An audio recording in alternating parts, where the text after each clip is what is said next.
It all began one fatal night when two Malaysia Airlines employees discovered the lifeless body of 31-year-old Jean Perera.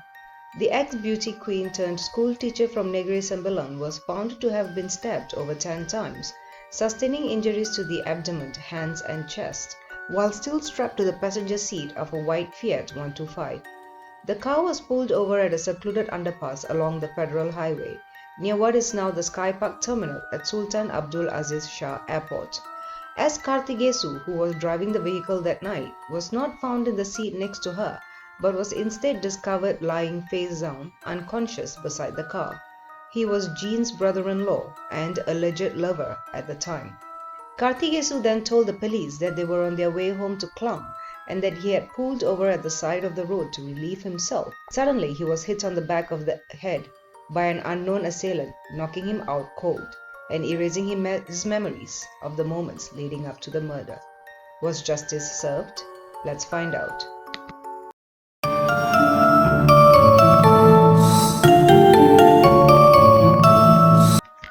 Malaysian beauty queen Jean Perera had first married as Sinapa, the brother of Kartigesu. Sinapa, who was a chemist, had died in a car accident in Petaling Jaya on New Year's Eve, a mere 4 months before Jean's murder. After his death, Jean, who was a mother of 3, packed up her family and moved in with her mother-in-law and Kartigesu. It was reported that Kartigesu had been lusting over Jean for some time, but had never acted on it due to her happy marriage to his brother, Sinapa. However, Kartigesu wasted no time after his brother's death and asked Jean to marry him as soon as she was widowed. The two were known to share a very passionate relationship. On the surface, there was no way he could have been the person that delivered the final blow to Jean, leaving her lifeless. However, during mid-investigation, it was revealed that Jean had been cheating on both men, her late husband and her current love interest, with a Sri Lankan man named Dr. Narada Varnasurya. The two began writing love letters when Jean was still married to Sinapa and continued even after his death, all of which eventually became known to her lover, Kartigesu.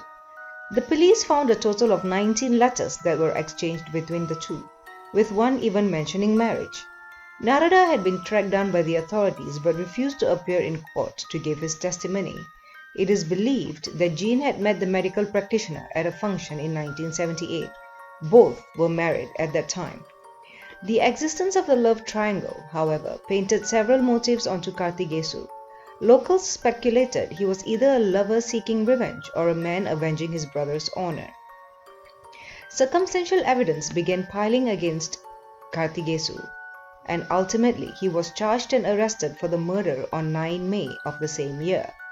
As reported by some Malaysian publications, the 37-year-old psychology lecturer instantly became the first suspect in the murder when forensics failed to discover any traces of urine anywhere within the vicinity of the crime scene.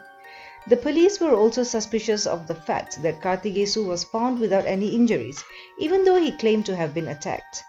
However, the fact that he was found without any blood on his clothing severely worked in his favor, as it would have been impossible to stab a person multiple times and remain spotless. After 4 months, the police investigations halted and made way for the start of the murder trial. 38 days and 58 witnesses later, the arrest of Kartigesu made history as the first case in the country to be charged based on circumstantial evidence and an extrajudicial confession. Kartigesu was found guilty and spent 2 years in prison before his sentence was cut short by a man named Bandulanda Jayatilake, a family friend of the defendant. Out of all the witnesses involved, he was the key witness and was extremely pertinent to the sentencing of Kartigesu.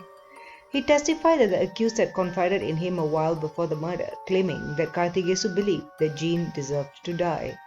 Everything changed, however, when he decided to come forward and renounce his prior statement.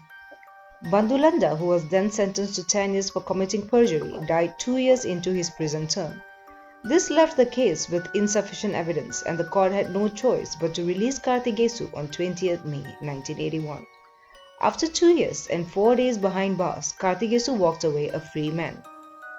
4 decades later, the murder remains unsolved due to the lack of new leads, suspects, and evidence. The case of Jean Perera remains one of the most sensationalized and puzzling murder mystery in Malaysia. In fact, the case of Jean Perera also has led much discussion about victim shaming. Kartigesu has passed away in Malaysia at the age of 81.